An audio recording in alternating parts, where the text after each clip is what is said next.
राजा महेन्द्रसँग जोडिएका एक अन्तर्राष्ट्रिय गाँजा व्यापारी जोसेफको पुस्तक the king of Nepal life before the drugs war. Peter केली, म केही दिनदेखि तनावमा छु। नेपालबाट उच्च गुणस्तरको गाँजा आउँदैछ। मेरा अन्य काम, पिटर गायक पनि थिएले गर्दा म विमानस्थल जान सक्दिनँ। के तिमी मेरा लागि यो काम व्यवस्थापन गर्न सक्छौ? जोसेफ भन्छन्, ठिक छ, तर मलाई आधा भाग चाहिन्छ। गाँजा व्यापारका क्रममा मेरो र पिटरको परिचय भएको थियो र हामी दुईले मिलेर यस अघि पनि यस्ता काम गरेकाले मैले त्यो प्रस्तावलाई सहज रूपमा स्वीकार गरे। अमेरिकामा हजारौं पर्ने गाँजालाई नेपालमा $100 आउँदो रहेछ। त्यो बेला नेपालमा अमेरिकी डलरको सटै दर $1 बराबरको 10 रुपैयाँ थियो। नेपालबाट आएको गाँजा लिन म न्युयोर्कको जोन अफ केनेडी अन्तर्राष्ट्रिय विमानस्थलमा पुग्छु। तिब्बतियन चित्र अंकित प्लाइवुडको बाकस र मस्टिफ प्रजातिको कुकुरको सहायतामा गाँजा अमेरिकामा ल्याइएको रहेछ। अहिले जस्तो विमानस्थलमा मेटल डिटेक्टर नहुँदा भन्सार कटाउन खासै गाह्रो हुँदैन थियो। देशभित्र गर्दै आएको गाँजाको व्यापार पैसाकै लागि अन्तर्राष्ट्रिय रूपमा गर्न थालेको यो मेरो पहिलो घटना थियो। सन् 2007 मा प्रकाशित जोसेफको पुस्तक the king of Nepal life before the drug वारमा उनले यो कुरा उल्लेख गरेका छन्। सन् 2001 मा नेपालमा भएको दरबार हत्याकाण्डलाई मुख्य विषय बनाएर जोसेफले उक्त पुस्तक लेखेका हुन्। जोसेफको पूरा नाम भने जोसेफ आर पिएट्री हो।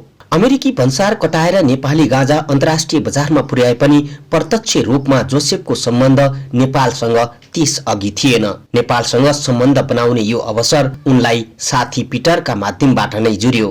गाँजा अमेरिका पुर्याउन खेलेको समन्वय बापत पिटर उनीसँग गाँजा कारोबार गर्ने नेट दम्पतिलाई उनीहरूको हिस्साको पैसा दिन चाहन्थे, तर उनी विविध कारण यात्रा गर्न असमर्थ हुन्छन्, जसका कारण उनी त्यो पैसा दिएर जोसेफलाई भारत पठाउँछन्। नेट दम्पतिले यो कारोबार भूमिगत रूपमा सञ्चालन गरेकाले पनि विश्वसनीय मान्छेको हातमा नै पैसा पठाउनु दुवै पक्षका लागि वाञ्छनीय हुन्थ्यो। तत्कालीन समयमा गाँजा प्रयोग नेपाल र भारत दुवै देशमा गैर कानूनी थिएन, तर त्यसको व्यापार गर्न भने रोक थियो। नेपालको गाँजा विदेश पैठारी गर्ने भएकाले नेट दम्पतिले यो काम भूमिगत रूपमा सञ्चालन गरेको the king of Nepal life before the drug war पुस्तकमा बताइएको छ।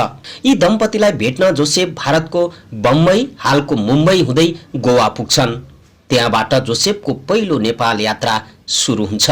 यस यात्रामा नेट र उनका साथी टोड स्थलमार्ग हुँदै नेपाल आउँछन्। जोसेफ र नेटकी श्रीमती जिफ बम्बईबाट हवाई मार्ग हुँदै नेपाल आएको पुस्तकमा बढन्छ। बौद्ध नजिकै नेट दम्पतिको आफ्नै डेरा हुन्छ। उनीहरूको डेरा नजिकैको तत्कालीन डबल दोर्जे होटलमा जोसेफलाई बस्ने व्यवस्था मिलाइन्छ। कुनै पनि ट्याक्सी त्यो बेला बौद्ध जान मान्दैन थिए। 1960 को दशकको अन्त्यतिरको बौद्धको वातावरण सम्झँदै उनी लेख्छन्, चावेलमा ट्याक्सीबाट उत्रिएर या त पैदल हिँड्नु पर्थ्यो वा सार्वजनिक यातायातबाट बौद्ध जानु पर्थ्यो। यसो हुनुमा गाँजा खाने मानिसको बौद्ध आसपासमा हुने बाक्लो उपस्थितिलाई उनी एक कारण मान्दछन्। बौद्ध तत्कालीन समयमा खम्पा विद्रोहीहरूको अखडा भएको पनि उनी सम्झन्छन्। तिब्बती पठारमा विद्रोह गर्न अमेरिकी गुप्तचर संस्था CIA ले खटाएको अर्ध सैनिक दस्तालाई खम्पा विद्रोही भनिन्थ्यो। उनी भन्छन्, गाँजा व्यापारका लागि पश्चिमा देशबाट नेपाल आउने जोसेफ पक्कै पहिलो व्यक्ति थिएनन्। यो कुराको पुष्टि नेट, उनकी श्रीमती जिफ र साथी टोडको नेपालमा उनीहरूसँगै भएको उपस्थितिले बताउँछ। जोसेफ भने नारायण रेड्डीसँग जोडिन पुगे, तर कसरी? जोसेफको भेट बौद्ध स्तूपका तत्कालीन प्रमुख सिने लामासँग हुन्छ, नेट पत्नी जिफ मार्फत। सम्पन्न देखिने जोसेफसँग लामाले हार्दिक सम्बन्ध स्थापित गर्छन् र उनलाई आफ्नो छोरा बनाउँछन्। यो देखेर नेटकी श्रीमती दङ्ग परेको जोसेफ आफ्नो पुस्तकमा बताउँछन्। लामाले मलाई आफ्नो हातको सुनको औँठी लगाइदिए, जोसेफ सम्झन्छन्। लामाले मसँग यस्तो व्यवहार गरे कि म उनको वर्षौं अघि हराएको सन्तान हुँ। तत्कालीन राजा महेन्द्रको पालामा दरबारका लागि लागु औषधको कारोबार गर्ने गरेको केही समय अघि मसँग कुरा गर्दै जोसेफले भनेका थिए, मेरो भेट राजा महेन्द्रसँग सन् 1965 पछि भएको हो। भर्चुअल कुराकानीका क्रममा महेन्द्रसँगको भेट सम्झँदै जोसेफ भन्छन्, महेन्द्रसँग मेरो भेट सिने लामाको माध्यमबाट भएको हो। सन् 1960 को दशकमा नेपालमा राजा विरोधी गतिविधि बढ्दा त्यसलाई नियन्त्रण गर्न लामाले महेन्द्रलाई हात हतियार उपलब्ध गराएको उनी दाबी गर्छन्। यो कुरा उनको पुस्तकमा पनि वर्णन गरिएको छ। सिने लामाको थप परिचय दिँदै उनी भन्छन्, लामा बौद्धनाथ स्तूपाको प्रमुख भएर पनि काम गरेका व्यक्ति हुन्।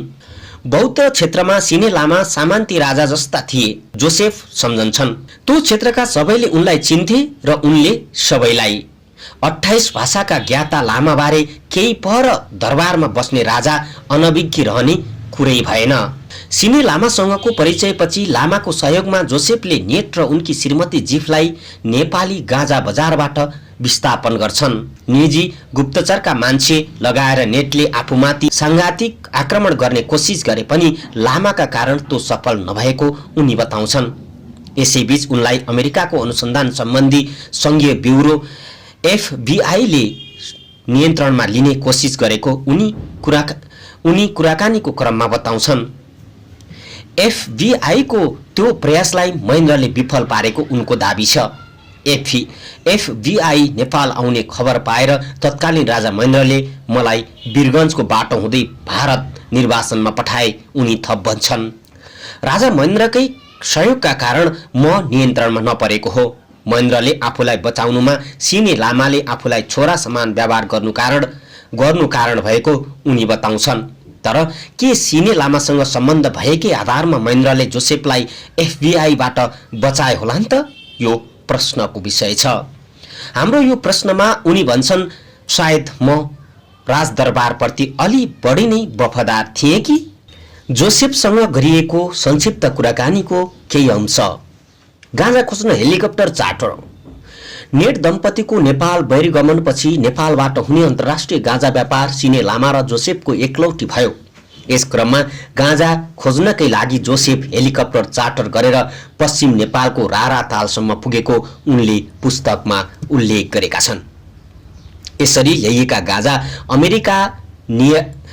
अमेरिका निर्यात गर्नु अघि सिने लामाले सबै धार्मिक विधि अपनाएर बौद्ध स्तूपमा पूजापाठ लगाउने गरेको उनी सम्झन्छन् र उपर्युक्त साइट हेरेर गाँजा निकासी गरिएको उनीसँग सम्झना छ। त्यस बेला गाँजा बेच्न सरकारी इजाजत पत्रका लागि नेपाली 1000 रुपैयाँ लाग्थ्यो भने विदेश पठाएको पाइएमा दण्ड स्वरूप त्यति नै पैसा लिइने व्यवस्था थियो। उनी भन्छन्, त्यसो हुन नदिन गणेश लामा भन्सारको सबै काम मिलाउँथे। म बाहिरको अरू काम। गणेश लामा सिने लामाका छोरा हुन्। उमेरले 71 लागेको जोसेफ हाल संयुक्त राज्य अमेरिका छोडेर ल्याटिन अमेरिकामा बसोबास गर्ने सोचमा रहेको केही समय अघि भएको कुराकानीमा उनले बताएका थिए। जीवनको करिब 50 वर्ष अन्तर्राष्ट्रिय गाँजा व्यापारमा संलग्न उनी नेपालमा गाँजालाई अवैध बनाउनमा अमेरिकाको हात रहेको मान्दछन्। तत्कालीन समयका अमेरिकी राष्ट्रपति रिचार्ड निक्सनले सन् 1973 मा नेपालका तत्कालीन राजा वीरेन्द्रलाई नेपालमा गाँजालाई अवैधानिक घोषणा गर्न 50 मिलियन अमेरिकी डलर दिएको पुस्तकको प्रारम्भमा नै बताइएको छ। यसको स्पष्ट कारण उल्लेख नगरे पनि उनले अमेरिकाको विदेशी लागू औषध नीतिका कारण नेपाल लगायत देश मर्कामा परेको दाबी गर्छन्। आफूले राजा महेन्द्रको प्रत्यक्ष संरक्षणमा नेपालमा गाँजा व्यापार गरेको बताउने जोसेफ महेन्द्रका 3 छोरा तत्कालीन राजा वीरेन्द्र, धीरेन्द्र र पूर्व राजा ज्ञानेन्द्रसँग भने आफ्नो कुनै सम्बन्ध नभएको दाबी गर्छन्। तपाईलाई आजको यो रिपोर्ट कस्तो लाग्यो? कृपया कमेन्ट गर्नुहोला र हाम्रो च्यानललाई सब्स्क्राइब गर्नुभएको छैन भने सब्स्क्राइब गर्नुहोला र नजिकै रहेको बेल आइकनलाई पनि दबाउनुहोला, किनकि यस्तै भिडियोहरू सबैभन्दा पहिला तपाईमा पुगोस्। धन्यवाद।